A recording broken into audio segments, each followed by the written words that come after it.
Trojans Live is presented by Monster Energy. Monster Energy, unleash the beast. Unleash the beast. Behind-the-scenes insights and breaking news from the student athletes who play for the Cardinal and Gold. We'll recap it all. We'll talk to head coach Lincoln Riley. Plus, look ahead to Purdue this Saturday on the road as our Trojans look to make it a 3-0 season start. And we'll talk about women's volleyball. And we'll talk about USC women's volleyball. That's all ahead tonight on Trojans Live. Live from Los Angeles. Now live from Heritage Hall with Keely Eure sitting in for Cody Kessler and the All-American Shaun Cody. Here is your host, Jordan Moore.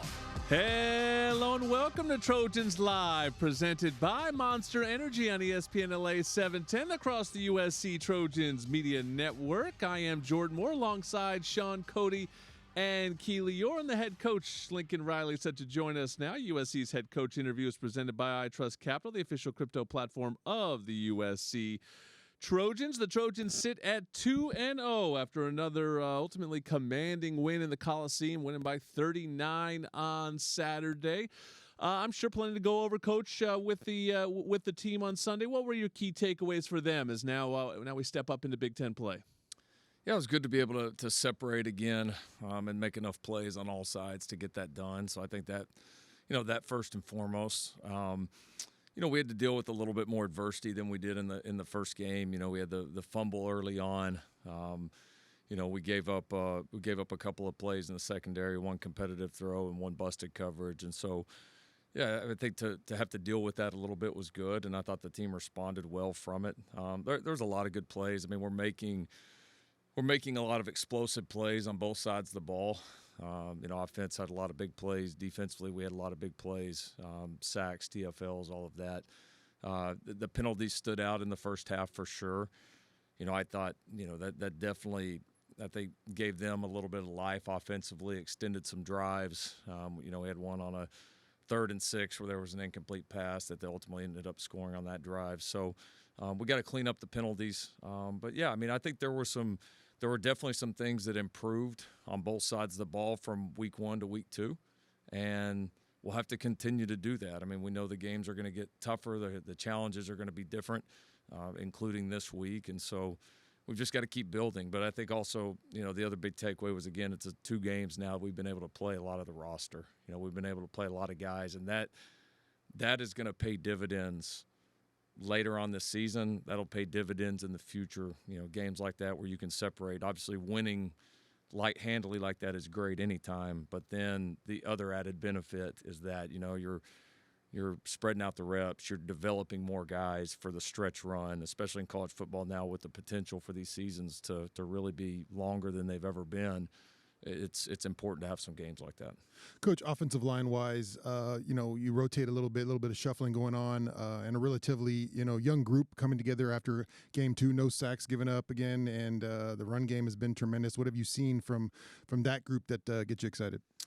Yeah, I think Coach Hanson's really done a nice job with that group. I think it's a very cohesive group. I think I think both of our centers, both Killian and Jean-Ray Reed have done a nice job in terms of, commanding the group.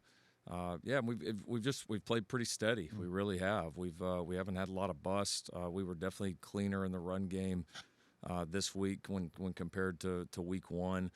We got some guys that are playing physical and aggressive, and so it's been good to see. It really has. It's taking a big step up at that position was I think a big focus point for us in the offseason.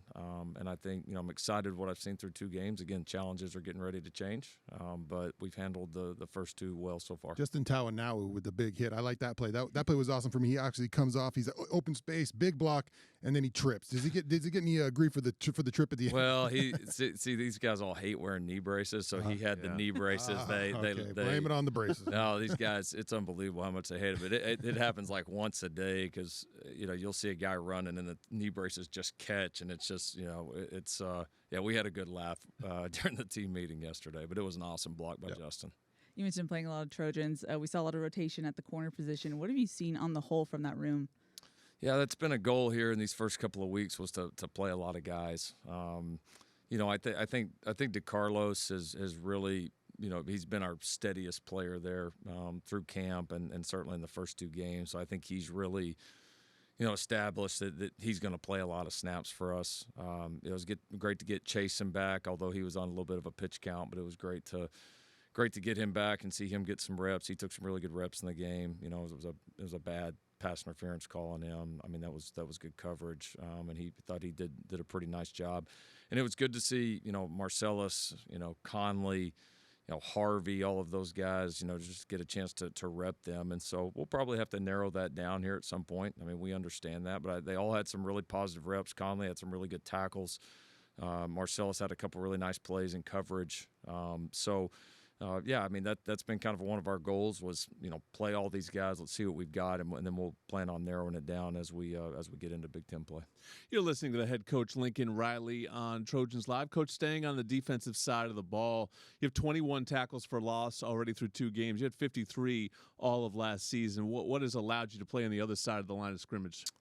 Well, we haven't had the blitz to get pressure or to get in the backfield, and I think number one.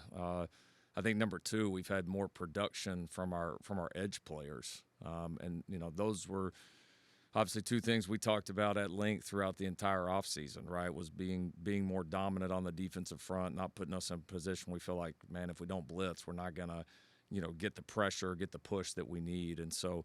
I think the depth and talent there on the defensive line, and again, I think the production of some of the edge guys really showed up, especially the other day. It was a very, very productive day for the defensive end. So, being able to rotate a lot of guys, keep bodies fresh, has been really good. So, yeah, I mean again, challenges are going to continue to change, but we're off to a pretty solid start there on the D line.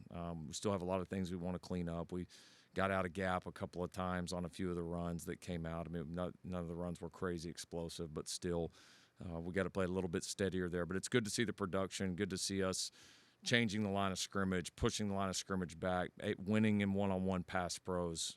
That's, it's definitely a step in the direction of the way we want to play defensively and on the defensive front. Coach, with Jada Mayava, his second go-around when in the game, obviously we don't have the expert in Cody Kessler here to ask you a question about Jada Mayava, but how do you think he played, after my novice expertise on the situation, watching the game, he looked like he was comfortable early, and then, it seemed like he maybe pocket presence for me. It looked like he was maybe getting out of that pocket a little early. Then the throw I loved was he sat in that pocket for the Lake McRee throw over the middle. Yep. I loved how he sat right there, took the shot, and delivered the ball. How'd you grade out his performance? He played well again. He did. He was very steady. He, I think was very much in command of what we were doing, saw the right things. You're right. He had 1 or 2 plays that we should have just stayed in the pocket. We had what we wanted and got out a little bit too quick. Had one decision in a scramble drill that honestly we didn't love. But, I mean, that's honestly the only decision that he's had in 2 games that we weren't pretty fired up about. So, did a good job. Played very, very steady. Got the ball in the playmakers' hands. Did a good job, still – being effective in the run game and, ran the group, communicated well. So, another really good performance from him. Something we were curious coming into this season was who's going to be that third receiving option for Jaden. And I don't know if you feel this way, but it almost feels like the tight ends are kind of emerging as that option. Is it more situational in that sense, or do you feel like they're becoming a best friend for Jaden in that sense? I think his and our trust in that room has grown throughout the offseason, and I think grown with some of the depth that we've been able to put together in that room. And so it's been good to see. I think those guys are definitely going to be a big factor in what we do, and it's good to see that tight end position more involved. That's what we want it to be here, and I think that room is getting to the point where it's one that we're going to be able to rely on week in and week out. And then there's several other receivers obviously that are playing well. So I think we've got some unique options that allow us to change, what we want to or how we want to attack different people in different weeks and have some pretty good versatility to our group. One last one before we break, Coach. The running back room continues to put up massive numbers, another huge rushing day. And we're getting to know these guys. And one thing that stood out that we talked about on the broadcast was just their patience, particularly looking at Wayman and Eli, who are your top 2 ball carriers. on Saturday. They don't seem to be in any hurry. They really change tempos. They let their blocks get set up. How much of that is coached into them in the short time that they've been here, or is that natural to guys as you've seen? Because we have seen great running backs in the past too that just explode through the first hole that they see. Yeah, I think Coach Jones has done a nice job with that group, and I also think I think they have a lot of trust in our line, our tight ends, our scheme, what we're doing. Because a lot of times you try to coach that patience, but then if they don't trust it, they get, especially in a game, and they just go. And there's kind of an old saying in coaching, when coaching running backs, it's slow to and then fast through. And having the patience to see what's really happening up front. It's a skill, and it's got to be trusted on game day. So it's cool to see those guys doing it here early in the season. All right, you ready to take it to the next level? Unleash the beast this college tailgate season with Monster Energy. Tear into a can of the meanest energy drink on the planet. Monster Energy, unleash the beast. And Trojans Live is sponsored by Pechanga Resort Casino, a proud partner of USC football. Big Ten play starts this Saturday. It's a 12:30 kick here in the Pacific time zone. So we'll go on with the Trojan Tailgate Show at 10:30 in the morning here on the USC Trojans Media Network. The game will be on CBS if you're watching. If you're there, if you're watching on TV on CBS, if you're there, it'll kick off at 3:30 Eastern. So some time zones to give you there. We'll talk to Coach about Big Ten play next on Trojans Live. Once again, your host, here's Jordan Moore. Hey, Trojan fans, did you know the Ralph's app gives you easy access to weekly sales and personalized coupons? You can earn fuel points too. Check out the app today and save while you cheer us on to another great season. Ralph's, proud partner of USC Athletics, and Stone IPA has inspired a generation of brewers and beer lovers. Made in Southern California, Stone Brewing's first anniversary ale continues to be today's iconic West Coast style IPA. Crisp, light-bodied, and packed with hoppy flavor. Located at find.stonebrewing.com. Jordan Moore, Shaun Cody, Keely, Eure, and the head coach, Lincoln Riley. As we go into Big Ten play, Coach, winning on the road in college football has always been difficult. It's not unique to this conference, but last year you went through it and had to learn how to do longer flights for every single trip, basically, potential weather in this conference. Is there anything you took from last year as you go into conference, but into conference road play, that you feel like will make you feel more comfortable this season? Yeah, I think there's a lot. One, there are some things from a travel and a schedule standpoint that we've looked at and feel like we've made a few tweaks to that are going to pay dividends for our football team and help us to be ready to go play well regardless of the time zone or location or time of the game. And so, I think going through the Big Ten in the first year opened our eyes to a couple of things that we feel like are going to help us this year. And I think, kind of, again, we've all said this a million times. We put last year we put ourselves in position to win every single one of those road games. It's you got to go play better. You got to go finish when you get the opportunity. You got to go play well and 2-minute and 4-minute scenarios and all of that. So I think this team is prepared and excited to go do it. We know that there's going to be a lot of challenges, but that's what separates great teams. And great teams win on the road. Period. And so this will be our first test and one that we've been talking about here for a long time. Coach, defensively, I thought the defensive line got after it up front in the past game. Anthony Lucas, kind of that cool package you guys have in where he can move around in the middle there, looked great. I thought the run game might have got a little leaky at times. For you, was it more of a situational thing where, you got 6 guys in the box and you got to handle that, or just letting your guys know that, these rundowns, you got to be all in when you got only 6 guys in the box? Yeah, I think the biggest issues where we came back was we got out of gaps a couple of times. We got out of gaps a couple of times up front, a couple of times linebackers in the wrong spot. So we just had some basically some pure missed assignments, that opened up some of those lanes. And then, our young guys there at the end, when you get a chance to go play, you got to step in there and go play well. We stopped the drive there at the end, but gave up, obviously, a couple of explosive plays. So, no, got to be better there. It's great to – the front 7, it's great to make all the impactful plays, which we are, but you've got to make the steady routine plays too. Exactly right, and that's where we'll have to be better. Looking at Purdue, head coach Odom has them at 2-0 right now. What have you seen as a whole from them? Yeah, they're much improved. It's a totally different team. It's I think it's close to like 80 new players between portal and who they signed. Obviously, brand new staff, new systems, new everything. So studying anything from previous years with Purdue is basically useless. And so, yeah, they've done a good job. They've played well in the first couple of games. They played well defensively. They've really held people down. They've done a nice job offensively of both running and throwing the football. They've got some confidence. They're 2-0. They're feeling good, and they did a good job. You kind of look at some of the portal additions that they had, some of the roster decisions that they made. They brought in some really good, impactful players and some guys that are off to a good start for them.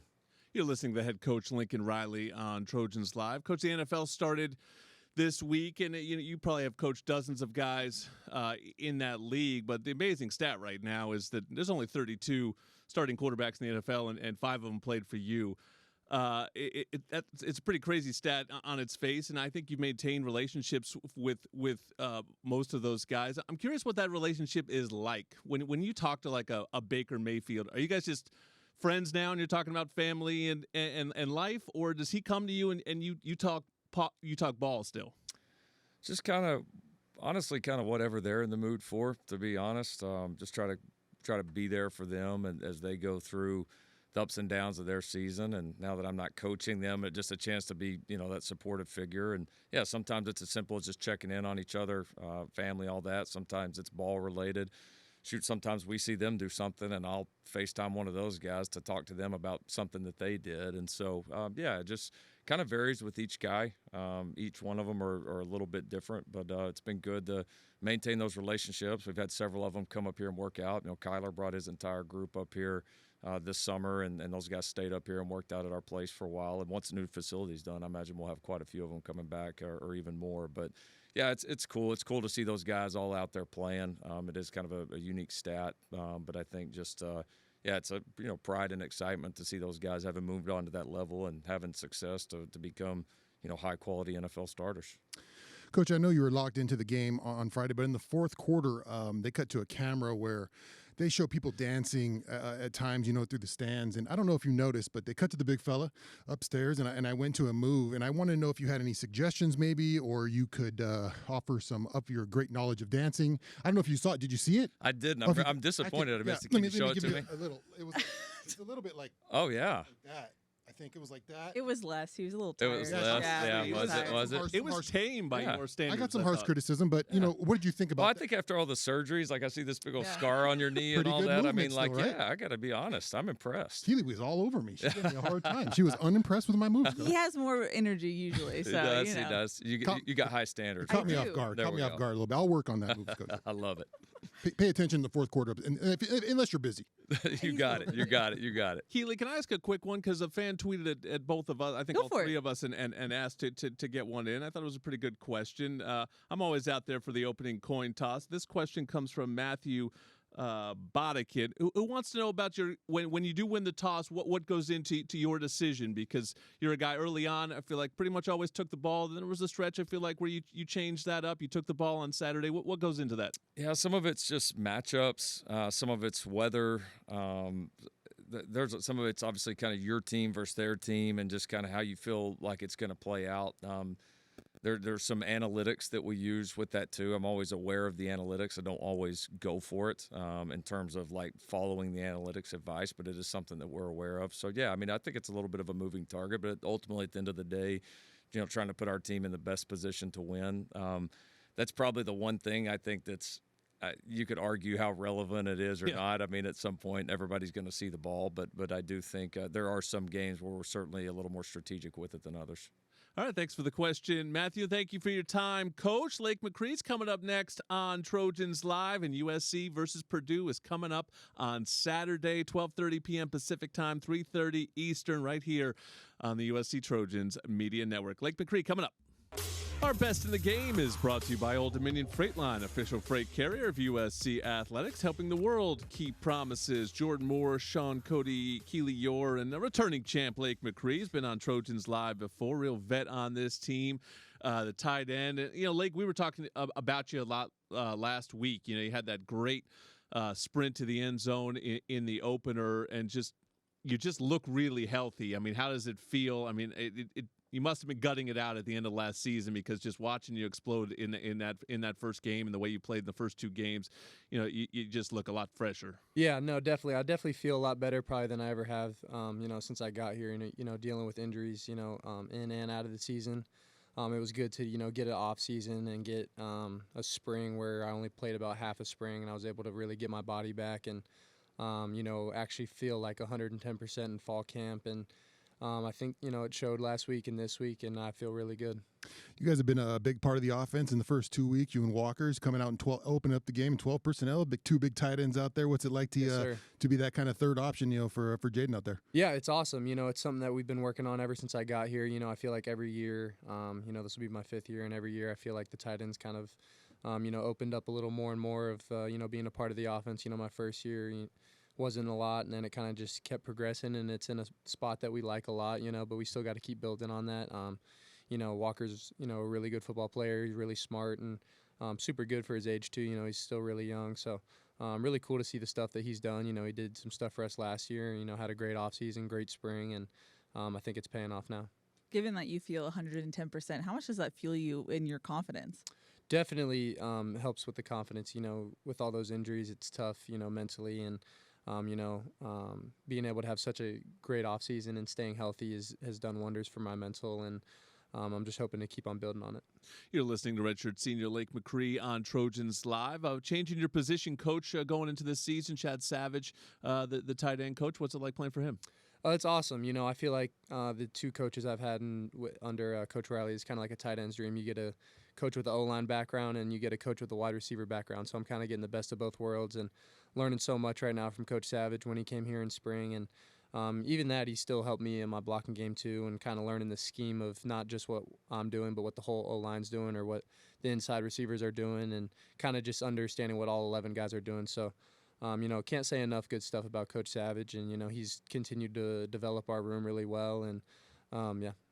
What's it been like blocking for these backs? We talked about a little bit with Coach Lincoln, how, patient they've been. That means you got to be engaged and stay on those blocks. What's it like to be blocking for these guys? Yeah, these guys are legit. You could not have a perfect block, and they'll still spring a big run. So really exciting to block for those guys. It'll feel like a play's not going anywhere, and then you'll see one of them, get out of it, and then you're, hauling down there to go try to, spring a home run block. So, really talented running back room, got a lot of depth, a lot of guys that kind of add their own twist to the game. So, yeah, super cool to kind of see like the packages we put in for them with the 2-back stuff and the different stuff we can do with them.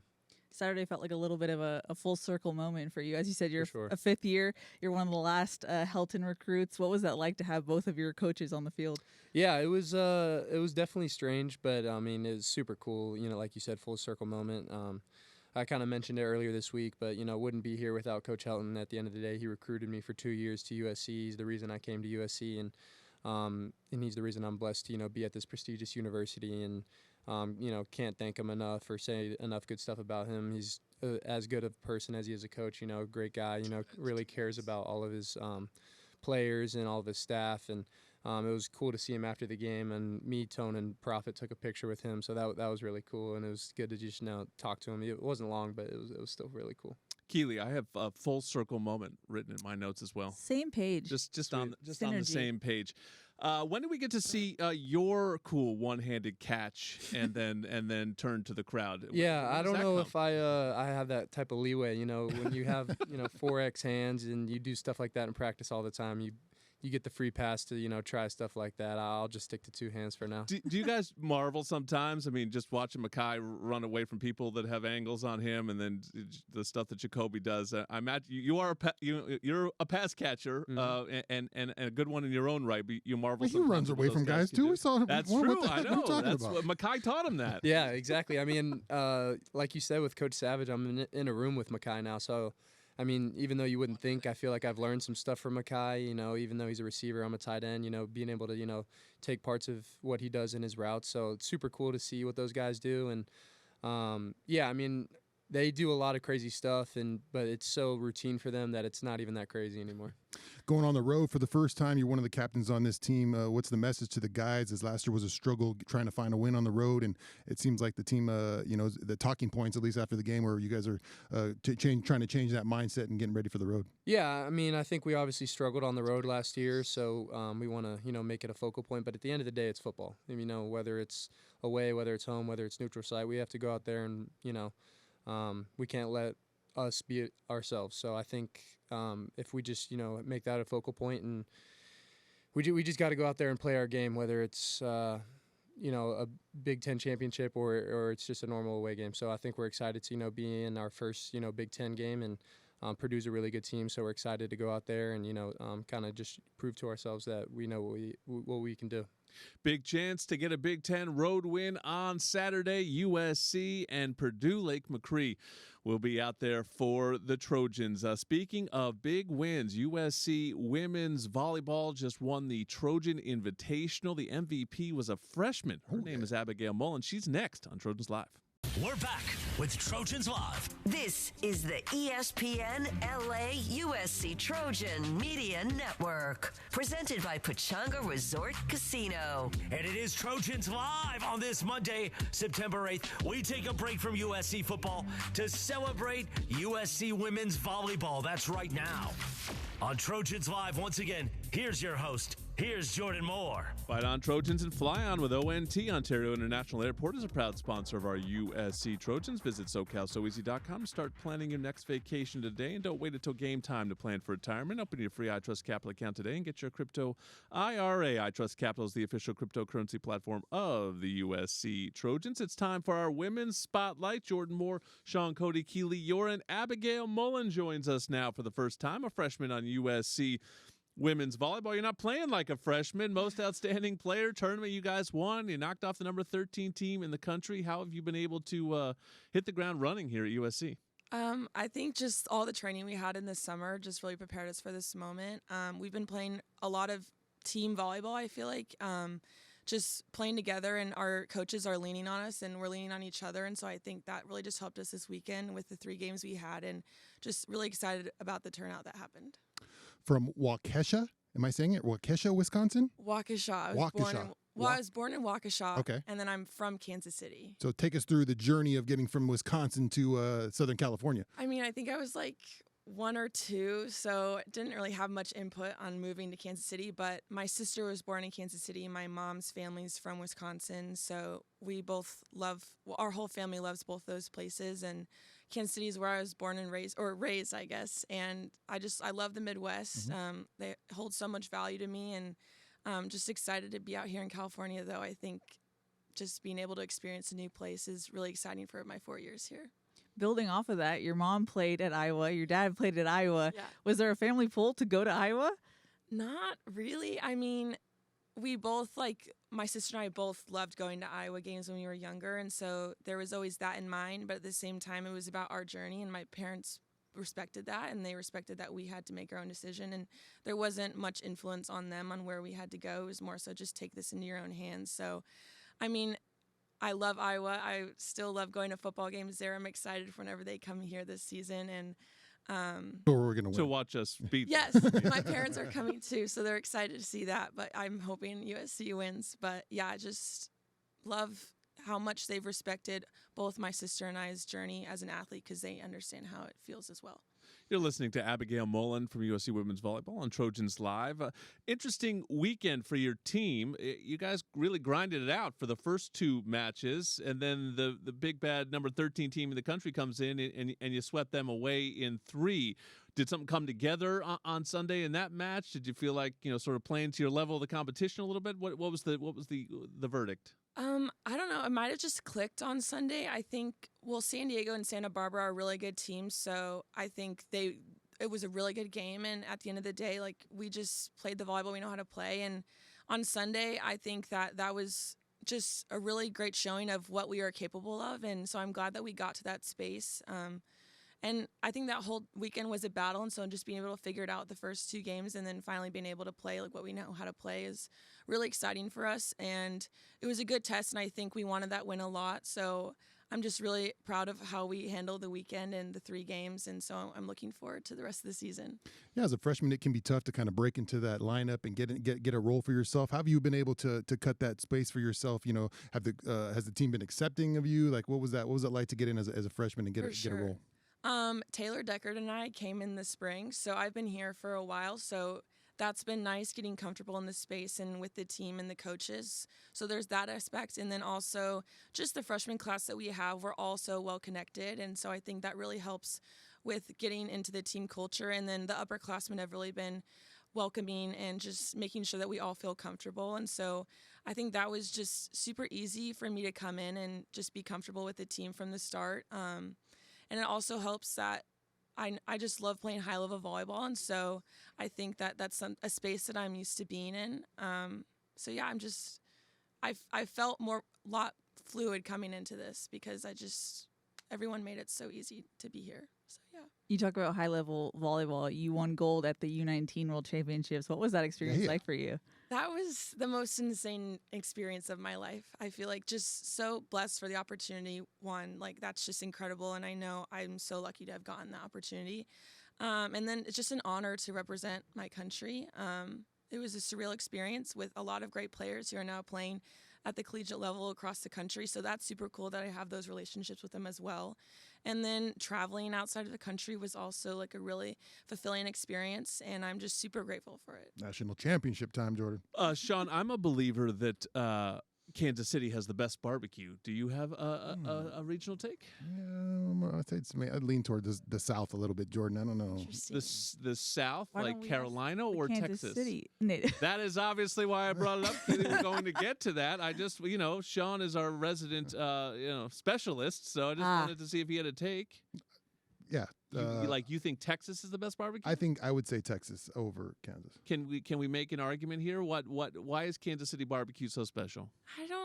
I feel like honestly I'm the worst person to ask this You question. don't eat barbecue. Great question, Jordan. I think Keely might be the worst person to ask this Well, question. I like barbecue sometimes. My dad is a really big barbecue fan, so Can we get Mr. Mullen next week? Probably he'd be down. But there's a lot of great places. Honestly, like I think barbecue's great anywhere, but Kansas City, I know it's different than Texas and the rest of the South. So I don't know. I guess it's just up to the consumer, whatever they like. Wow. That's a media trained answer really right there. Diplomatic answer about barbecue. All right. USC women's volleyball looking to barbecue a few more opponents this week. They're headed to LMU, but the next home match is versus LSU, and that is Los Trojanos night, Shaun. The first 500 fans will receive a free tote bag. So go to usctrojans.com/promos and get to Galen for that one. Thank you to Abigail. Thank you for having me. Want the inside scoop on this game and all things Trojans? Be sure to sign up for the Three Torches presented by Smart & Final. It's a free newsletter that'll hit your email inbox 3 times a week with game info, player insights, and more. Go to usctrojans.com/3torches and sign up. And Monster Energy is the official energy drink partner of USC. Tear into a can of the meanest energy drink on the planet, Monster Energy. Unleash the beast. Football Roundtable is next on Trojans Live. Presented by Pachanga Resort Casino. And it is Trojans Live on this Monday, September 8th, putting the win over Georgia Southern in the books, getting ready for Purdue on Saturday. Jordan cuts it back up the middle. He's got some room on the right side. At the 25-20. He's at the 50, the 10. Puts his head down, dives to the goal line, and makes it. Touchdown, USC. Waymond Jordan with a nice run, and he finally got to the end and just said, no, I'm not going out of bounds. I'm going in the end zone. It is time for our Football Roundtable with Shaun Cody and Keely Eure. Back to your host at Heritage Hall. Here's Jordan Moore. It is jarring that we have a star player named Jordan now, because then he just says it throughout the whole broadcast, and my head pops up like he's talking to me, and I have to lock back in. But it's Waymond Jordan. He's our star tailback now. Trojans Live is sponsored by Pachanga Resort Casino, a proud partner of USC football. Our Football Roundtable is just me, Shaun, and Keely this week. That's it. Well, Cody Kessler, very important, as we've discussed throughout the year. Very important, too important for it. What do you think, guys? There's a lot of internet sort of going back and forth. A crowd that saw some red flags on Saturday, and a crowd that was like, we won by a million, move on to the next. You have a take? I think I'm trying to look at it more nuanced, which is not something the internet generally likes to do. That is a fact, not a place yes. for nuance. I do think it's interesting timing the context of this game, given that USC is about to go on the road and try to still get its first true Big Ten road win. I think, obviously there was a lot of rotation, and I think you kind of excuse away some of the issues we saw. But at the same time, like Jaden Mayava, I thought sometimes the footwork got a little not as clean as it could be. And so I feel like those things you have to clean up. Obviously, when you get into Big Ten play, the margin for error on the road is so much smaller. And so I think if you want to look glass empty, you're like, those things should be ironed out heading into the Big Ten play. But you can also say that you almost put up 800 yards of total offense. You know what I mean? So it's hard. You can dice it either way. Multiple things can be true, right? You can, put up all kinds of offense and have some great defensive, spectacular plays, but also there's always things to clean up in a football game. There's always things to look at. I mean, when I went back and watched the film, I was, concerned about the run game and how those plays kind of hit. Then you watch it and you're like, all right, we had, some guys were dominating on those run plays. You have one guy maybe jump out of a gap. You have, you have 6 guys in the box, so they're gonna try to run in those kind of frames. Just can we be a little quicker to those yo's? And those are good lessons to learn, I think, early on against these kind of opponents. Those are when you want to learn these lessons, so they get brought up in meetings and you understand them moving on forward. So it's like those things are going to happen in a game, but ultimately it's positive. We're winning by a ton, and now you just got to take it on the road. Yeah, and I think the schedule sets up nicely in that it's not necessarily a crazy steep incline this week. It's an incline into a better opponent, to Big Ten play, to road play. These are all 3 major challenges. With that said, this is the team that finished last in the Big Ten last year. They swap out their coaches. Their new head coach is Barry Odom, who, if my math is correct, was Jaden Mayava's head coach at UNLV. You mentioned before we went on a connection as well. Josh Henson, who used to be our offensive line coach, is now their offensive coordinator. So, a new staff and certainly, I'm sure, some reason for optimism for Purdue, but also a rebuilding team.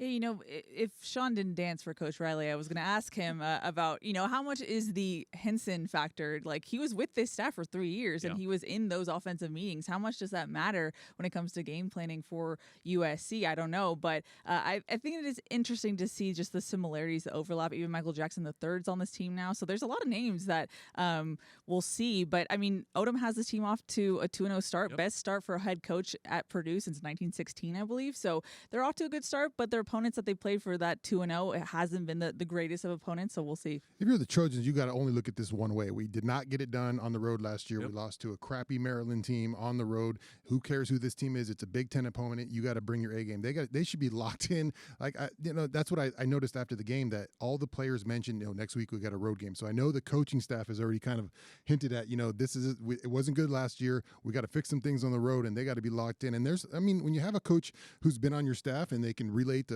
how Lincoln runs his offense. Obviously, Lincoln is masterful in staying fresh on concepts, but those are things that are alarming. Like, hey, they know us a little bit. We got to be prepared. We got to be locked in. I don't care what their record was last year. This is our first Big Ten game, and we got to get after it.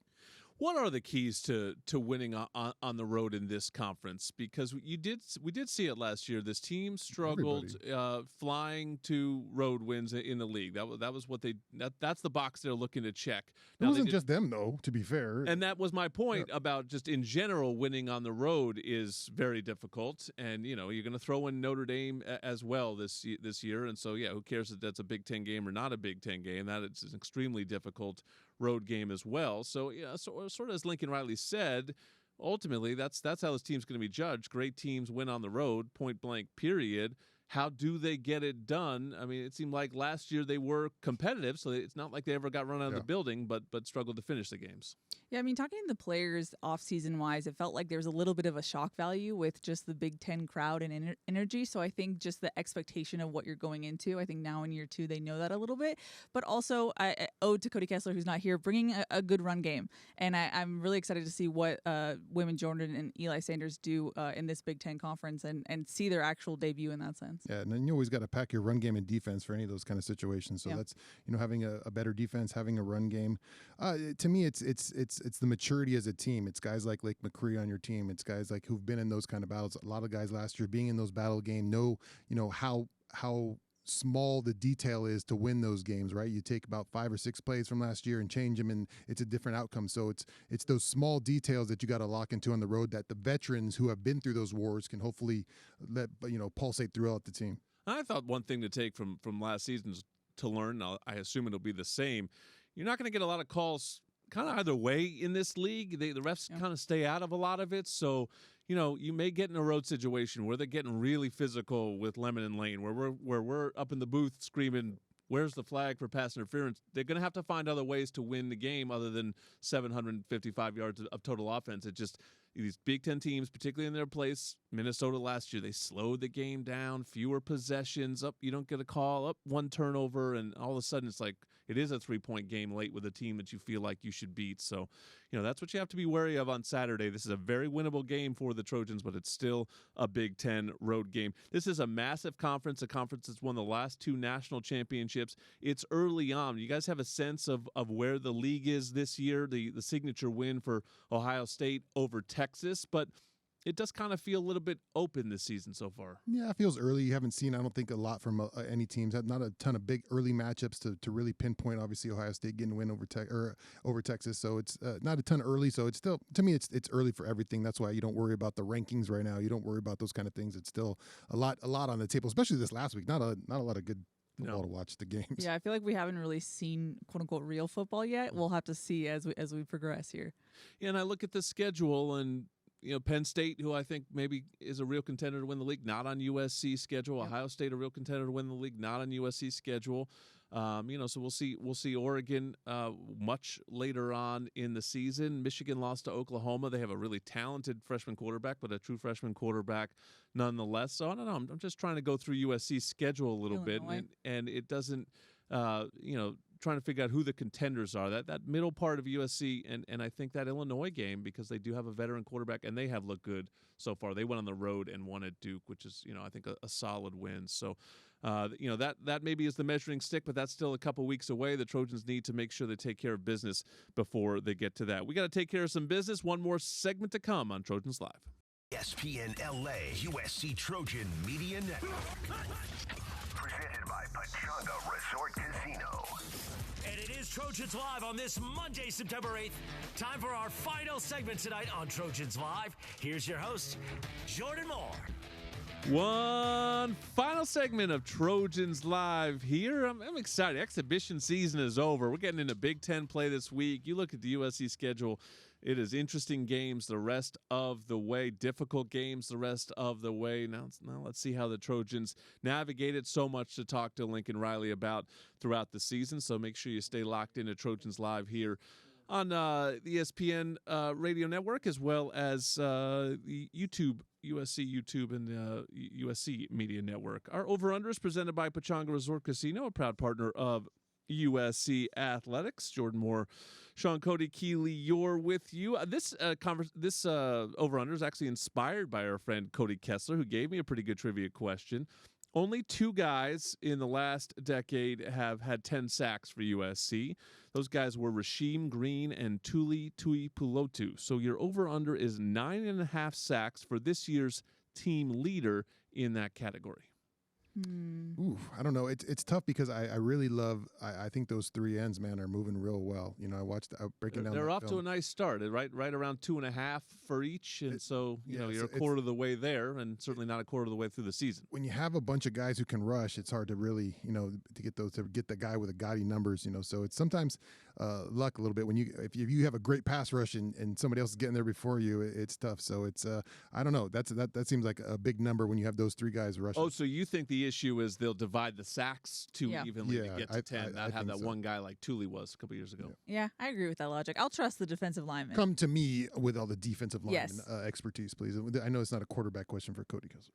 They definitely have the edges, though, and that pretty much is where it has to come from. I mean, you get the freaks like Aaron Donald Arnold, who lead the team in sacks from the inside. But guys like Cam Fountain, Braylon Shelby, and then Lucas had the 2 on Saturday. Those are the type of guys that can do it, and we haven't necessarily had a lot of those guys here in the last decade. No, and I love the package they've been rolling out with those 3 guys out there, those 2 guys at ends, and Anthony Lucas kind of moving around in the middle. I think that's a nice package. I was surprised Uchenna didn't do it his last year. I remember him being absolutely dominant. I think he got to 9.5 or something like that. He wasn't that far off, but I was surprised that he didn't get there.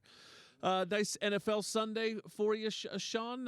What stands out to you? And it has to be a quick one, but when you watch NFL versus college, what's the one thing that looks the biggest difference to you? I mean, it's just every down, every position, everyone is just on the screws, right? It's just you could watch it. That's the level of. I'm watching the game last night with the Ravens and the Bills, and it's just every single thing. Obviously, there were mistakes, but those guys are on it and they fly, man. Yeah, fun Monday night football game. Caleb Williams making his second-year debut, so he'll be on the big stage.